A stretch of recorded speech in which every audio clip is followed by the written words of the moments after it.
Hello everyone. Today we're starting a new topic, the most important topic for your CAT preparation from the verbal ability perspective at least, reading comprehension. This is the most important because timing here is everything, and this is an area that's grey for a lot of people. They think it's ambiguous. If you can ace this, and you can ace this, trust me on that. If you can ace this, you're setting yourself up for a very, very good score. Let's go.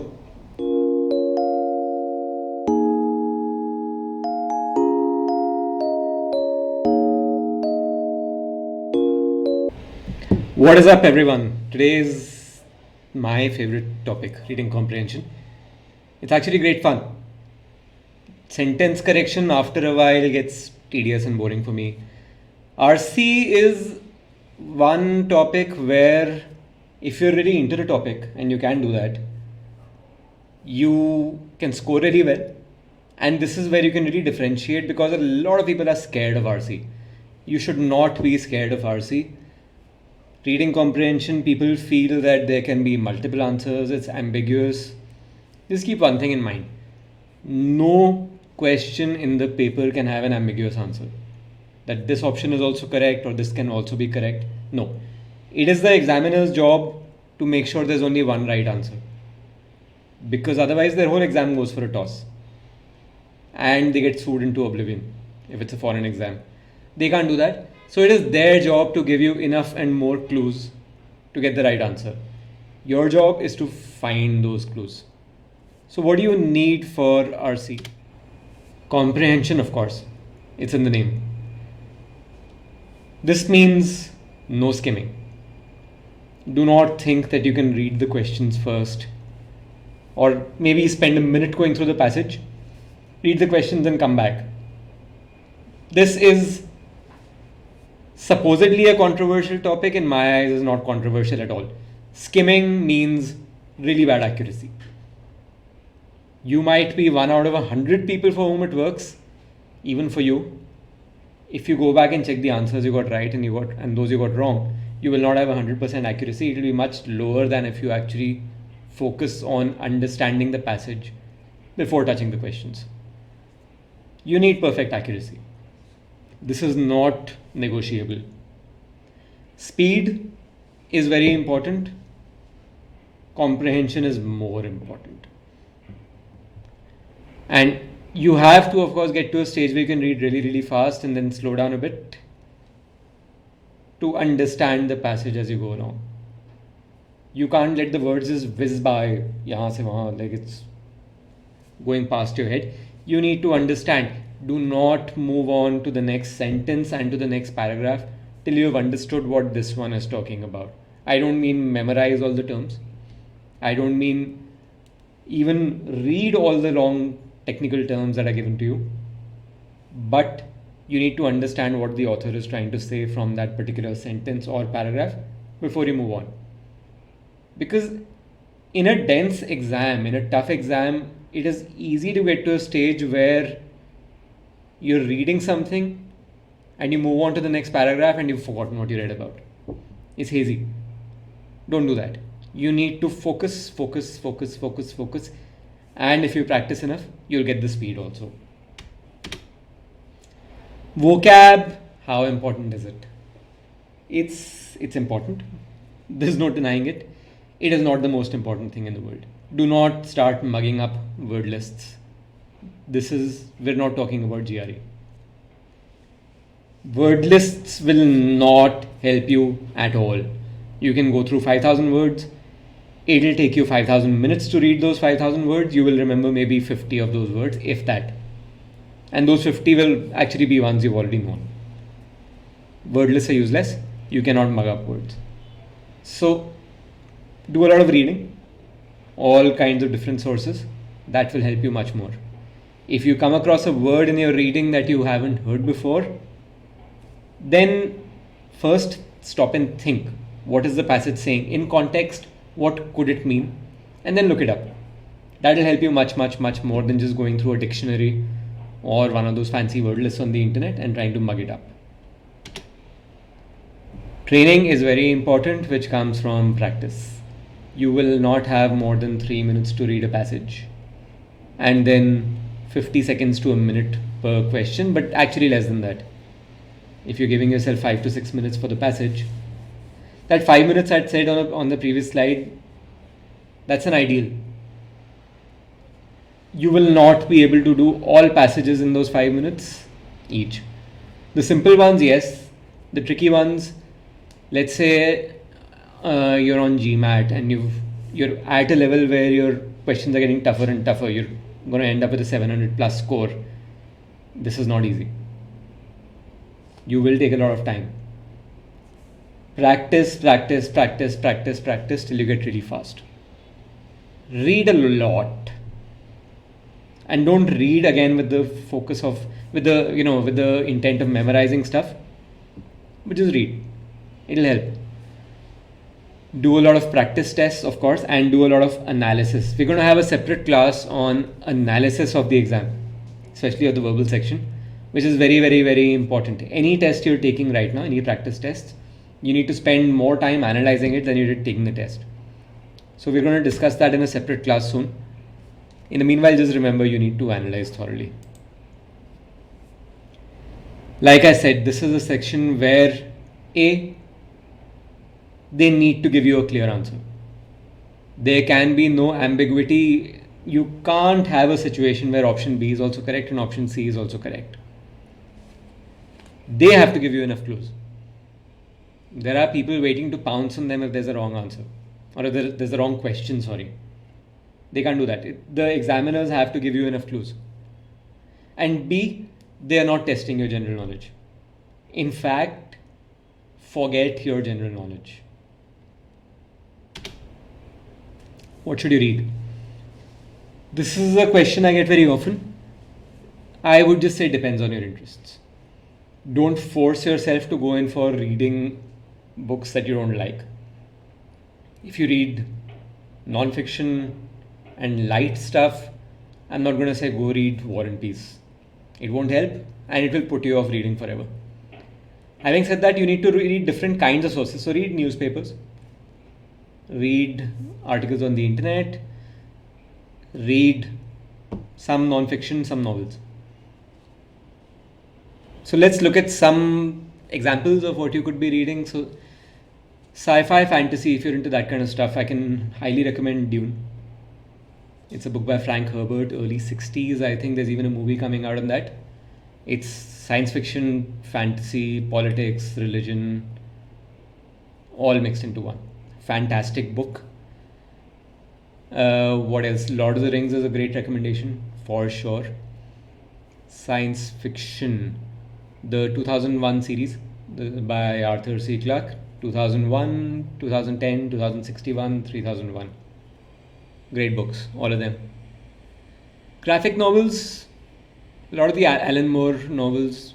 300 is actually a great one. I didn't like the movie much, but it's a really, really good graphic novel.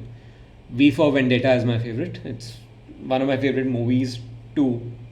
The graphic novel is just out of the world. I still go back and read Asterix and Tintin. Non-fiction, there's too much to talk about here. You could start off easy, like even Tim Harford has written a couple of good books on everyday economics. Those are good ones to start with. You could read Sapiens. It's a dense book, but it keeps moving, and you learn so much from it about human history. Young adult fiction, I haven't read this genre too much, to be honest, but even if you're a fan of Twilight, go for it. There's lots of Roald Dahl writes really good books. Charlie and the Chocolate Factory, My Family and Other Animals. Then there's The Curious Incident of the Dog in the Night Time. That's a good one. Indian mythological, if that rocks your boat. The Amish Tripathi books. Devdutt Patnaik's written a bunch of them. And literary fiction. Why, if you're into that, why not To Kill a Mockingbird and the sequel? I haven't read the sequel, to be honest. I don't know how good or bad it is. So I'm not going to force you to read a particular kind of book. Whatever you read, read more, and then move on to other sources like newspapers and stuff. What kinds of passages can you expect in the exam? You have science-based passages. They come with a few characteristics. The passage itself is not very tricky to comprehend, mostly centered on facts. There will be complicated technical terms. The concepts might not be very complicated, but the terms themselves. You could have a passage on the impact of dichloro, diphenyl trichloroethane on crops. DDT. So don't even start reading these terms. Dichloro 8, diphenyl, that's 16. Trichloro is 9 more, that's 25. Ethane, that's a 31 letter word. Right, don't even read it. Just remember, okay, passage 2 talks about this chemical name with a long name starting with D. So if there's a question on it, you know where to come back to. Don't read the word. It'll throw you off. You could get newspaper editorials. Could be linked to current events, could be linked to historic events. Forget everything you know. This is very important in these. Forget any facts that you know from the real world. Just focus on what is given in the passage. They could be giving an opinion piece written by someone who's unclear on the facts himself. It's unlikely, but it could happen. If you know some facts from real life, forget them. Just go by what's given in the passage. This is not GK. Social sciences. History, philosophy, these are the ones people hate the most. With good reason. The concepts are really complex. They could throw philosophical terms, lots of isms being thrown here and there. These passages are the trickiest ones to read. Having said that, the examiner is setting a paper for everyone. They know their students. They know who's likely to give the exam. They don't want everyone scoring a 0. So if the passage is simple, you could get complex questions on it. If the passage is complex, the questions themselves become a little easier. How can you improve your comprehension?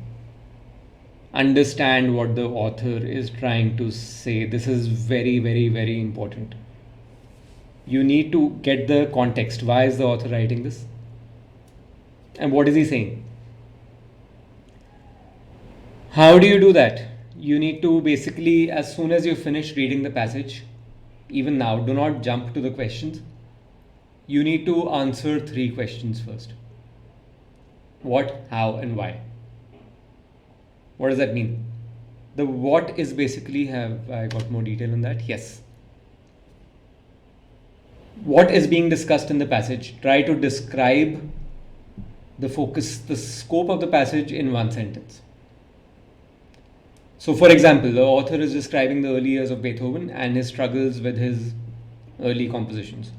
The author is giving her views on the reboot of Love Aajkal and making a larger point about reboots and how they are creatively lazy. The author is looking at the 1971 war through the lens of 2 friends who fought in the war. Describe the passage to yourself in 1 sentence as soon as you're done reading it. I'll come to the importance of these questions.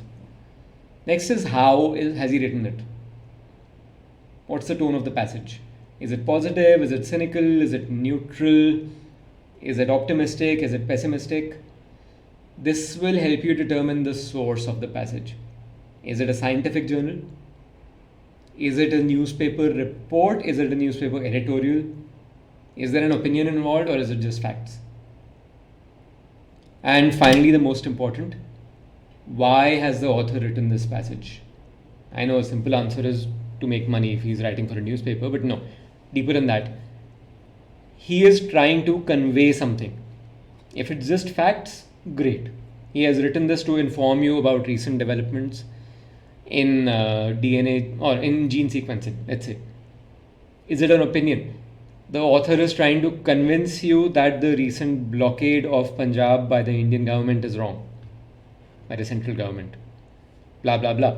Or the author is trying to convince you that it is not the central government's fault, it is Punjab's fault. Whatever it is, in one sentence, try to describe what the author is trying to convey. So why? So what, how, and why? These questions help you answer a few questions directly.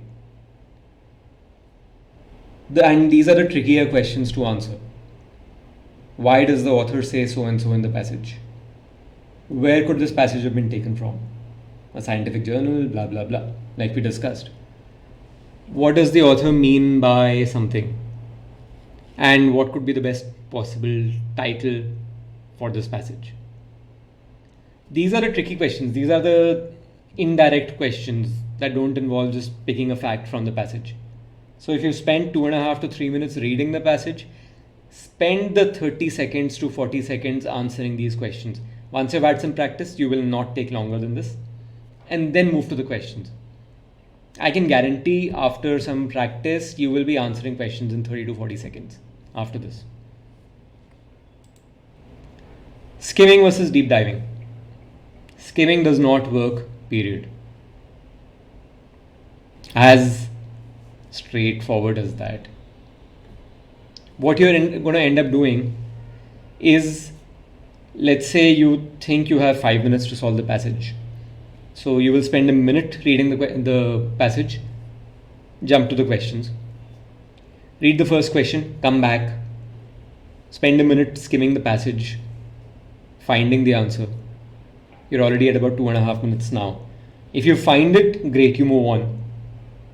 If you don't find it, you're going to skim the passage again, spend another 40 seconds. You're even more unlikely to find the answer this time because you're reading faster. You're trying to read like 500 words, 600 words in 40 seconds. If you don't find it, you're going to do it again and then repeat that exercise for every question. You will now be spending 6 to 8 minutes doing the first 2-3 questions.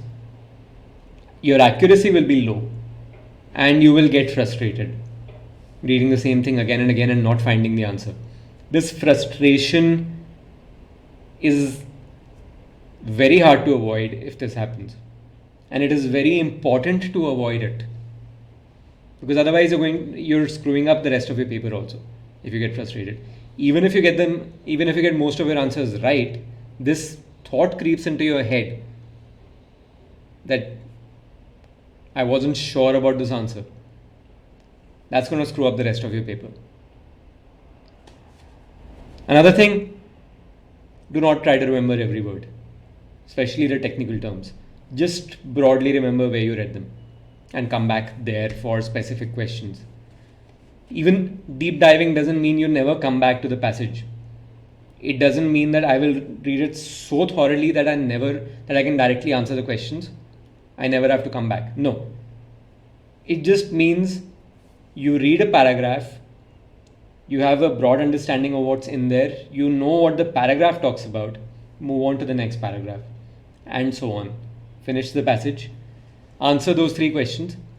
Now you're confident about what, how, and why, and you will know where to look for a particular answer. And it will take you 20 seconds to find it. I can say that with a very high degree of confidence once you've practiced enough. So when I said figuring out what each sentence is conveying, let's actually go through this passage together. This is a trickier one. It's a philosophy passage. It's directly about a philosopher. So let's read it. Friedrich Nietzsche, who was born in 1844, fell silent in 1889 and died 11 years later.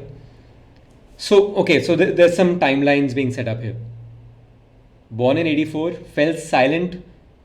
In this context, obviously, does not mean that he died, because he died in 1900, which is the next phrase itself. So maybe he stopped writing then. We don't know more than that, and we're not supposed to. We're just looking at this passage. We're not supposed to have facts about him. So it probably means he stopped writing then. He was the first great philosopher of the 20th century. That's simple enough to understand. What made and makes him so important? is that he recognized with great clarity and impressive foresight the most troubling and persistent problem of modernity, the problem of values. So, okay, a couple of concepts. One, what made and makes him so important. This gives you an idea about what the passage is going to be talking about. Why is Nietzsche important? And the rest of the sentence tells you why that is, and we're probably going to go deeper into this. So, he recognized that the most troubling and persistent problem of modernity is the problem of values. That's what the sentence says. And he did it with great clarity and impressive foresight. His attempts to resolve the problem were not successful, but they did uncover depths of issues that still defeat our best efforts today. So he says he couldn't resolve this problem of values, but he identified it. He identified that this is the biggest problem of our times. So that's what this paragraph is doing. Let's move on to the next.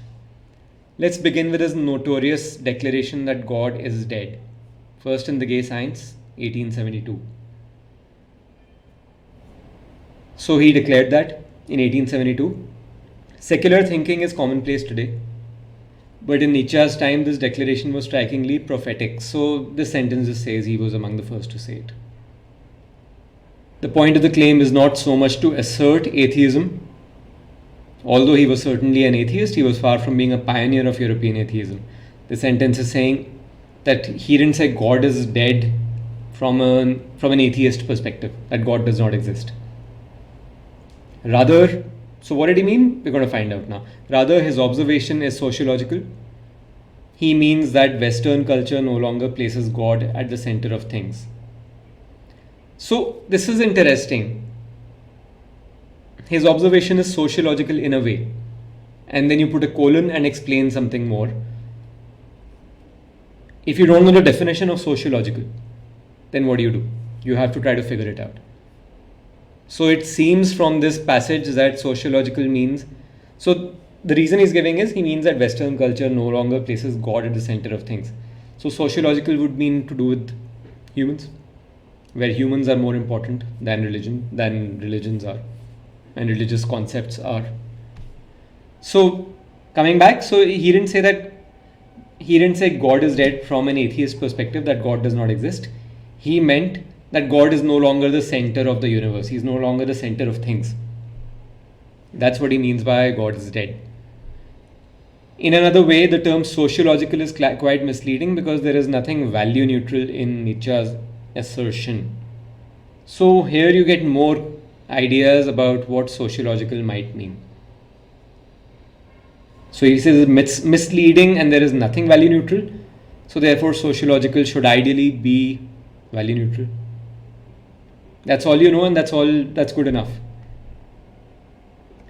The death of God has knocked the pins out from under Western value systems and revealed an abyss below. So again, this passage is focusing on values. The first paragraph was talking about the fact that he figured out the problem of values, that this is the key problem of our times. And now the death of God has been brought up as the reason, one thing that knocked the pins out of the value system.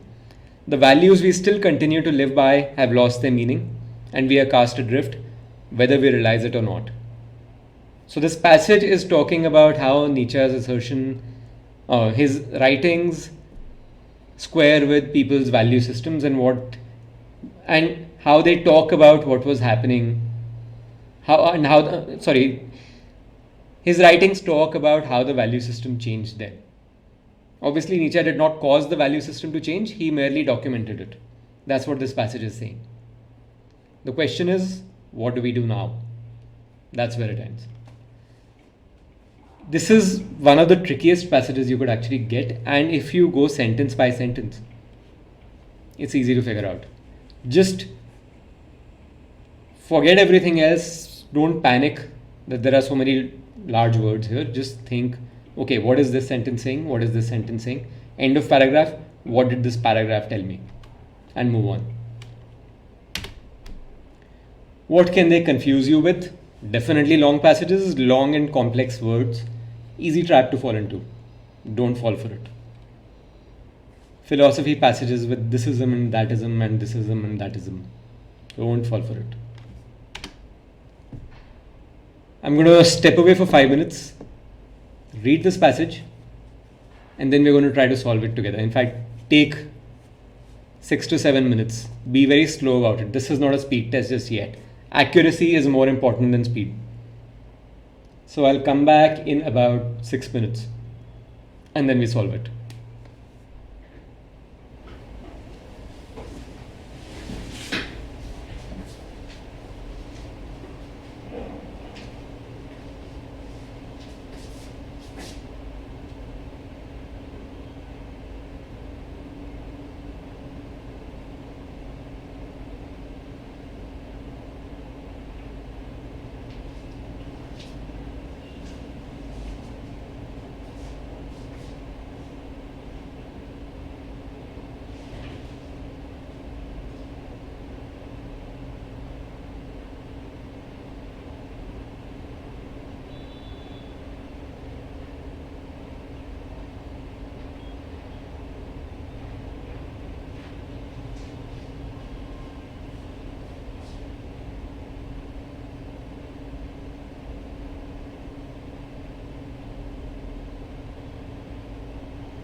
I'm back.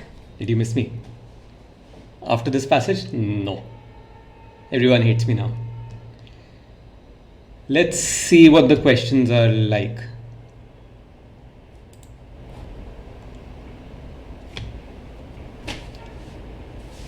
A suitable title for the passage. In fact, let's first see what each paragraph is talking about, right? The first paragraph is basically laying the groundwork for what the passage is going to talk about. Even if you read opinion pieces in the newspaper, the theme of the passage, the subject, the topic, the scope, the reason for writing is most likely either in the first or the last paragraph. Much more likely to be in the first. So if you come to the first question, a suitable title for the passage, it actually comes from the first paragraph. Let's look at the options. Political theory in the Western world. This is not it. Why? Because look at the third sentence. In fact, does my pen work? Yes, it does. We are not looking at the whole history of political thought in the subject guide. Not even a representative selection. The modern period and modernity, blah, blah, blah. The modern period covers thinkers from the time of the European Reformation until the middle of the 19th century. And then things change. So therefore the answer is the emergence of modern political theory. This is very clear from the first one, from the first passage. The significance of European so A is wrong because it very clearly, the sentence very clearly lays it out. The significance of European Reformation. The modern period is talking about more than that.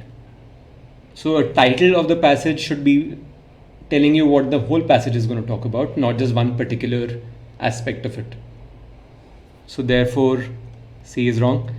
The community of Christendom. Christendom was basically 5th to 15th century. We're definitely not talking about that period. Therefore, you have B as your answer. Second passage talks about the European Reformation. And third talks about how it started falling, the Christendom, how it started falling in the early 16th century. Out of this political disorder and fragmentation, dash the idea of the modern state as a political entity, dash no allegiance to any power above itself. This is a tense question more likely than anything else. So before looking at the options also, out of this political disorder and fragmentation arose, emerged, sprang, whatever it is, simple past. Is emerging doesn't make any sense.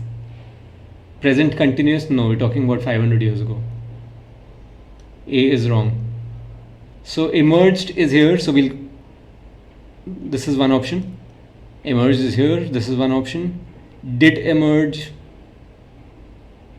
No. Very awkward, clunky construction. So okay, so we have B and C. Emerged the idea of the modern state as a political entity with no allegiance, bearing no allegiance, owing no allegiance. So B is wrong because either it should have been that, owed no allegiance, that would have worked. Owing is perfectly fine. So your answer is C. The most suitable substitute for the word impetus as used in the passage. Now here is where some vocabulary really helps. If you know what the word means, it means stimulus. So therefore, hindrance, definitely not. Reason, no. Unity, definitely not. Stimulus is an option. If you're not clear on the meaning, let's look at the passage. This is second paragraph. Here it is. The European Reformation, which began in the early 16th century, provided a considerable impetus to political thinking that differed from what had preceded it. So a new political thinking arose. which began in the early 16th century.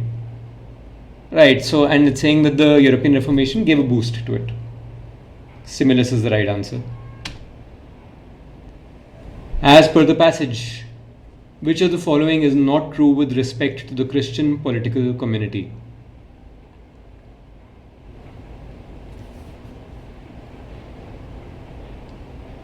Be very, very, very clear about this. Do not miss this. This is a very, very common mistake that people make. They try to speed read the question itself and miss this. So you have to figure out which is wrong. Christian political community is described in the second and third paragraph. Many great philosophers supported it. I think I saw this. Yeah. Many great philosophers, theologians, and political thinkers contributed to the idea of a Christian culture and political community. So this is wrong because it is true, and we have to find out which is false. It was pluralistic. This exact word, the reality was often different, more pluralistic, far less Christian, and often barely a community. Yes, it does say far less Christian, but it is still describing Christendom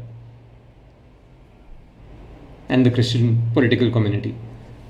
So this is true. It was more pluralistic than thought, so it was pluralistic. So this is wrong. Only the rulers of the European nations believed in it. This is somewhere. That said, there were enough commonly shared beliefs and values to bind together a community of intellectuals, mostly but not all clerics, that extended across much of Europe. This doesn't answer our question just yet. This community also included the rulers in territories that became the countries of Europe, as we now know it. So this community extended to countries which were not then a part of Europe. So therefore this is false, therefore this is the right answer. It was not only applicable to the rulers of the European nations, because there were other nations that later became a part of Europe. So the rulers of those nations were not Europeans then. Despite the differences, there were enough common beliefs and values that bound people to this idea of the community. Common beliefs, common beliefs, common beliefs. I have seen this somewhere.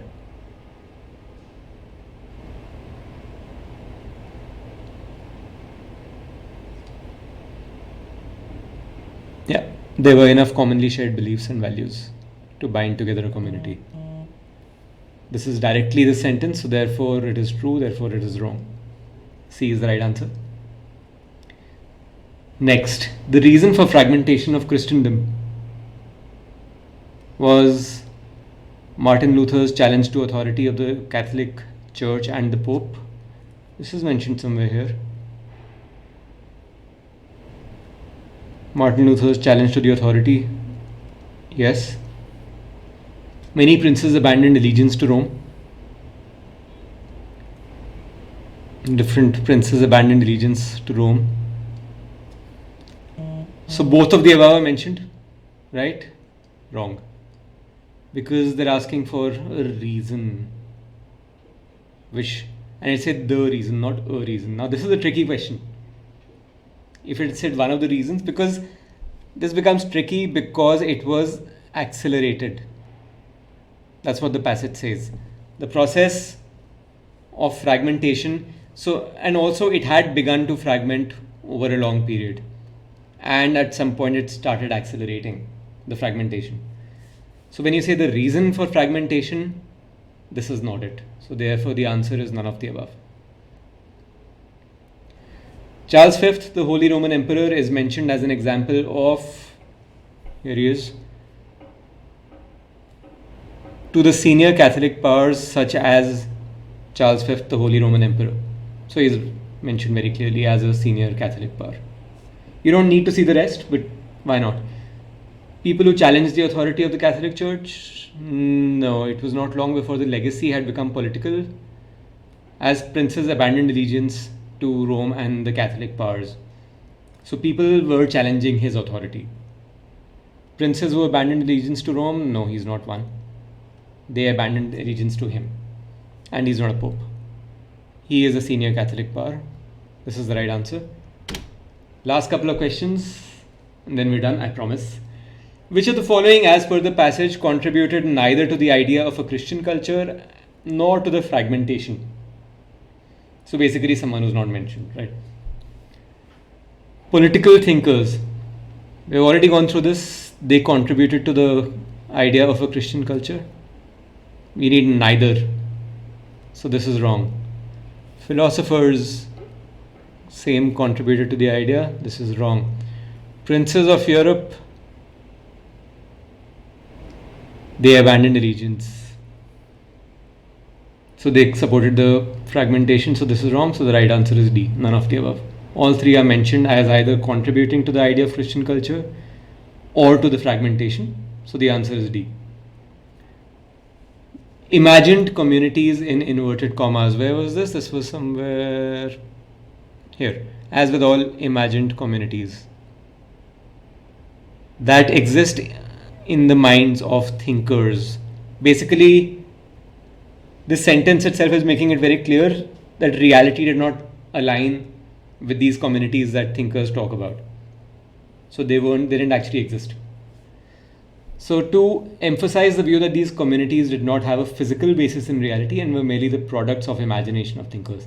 That's exactly what the sentence says. This has to be the right answer. Let's go through the other options.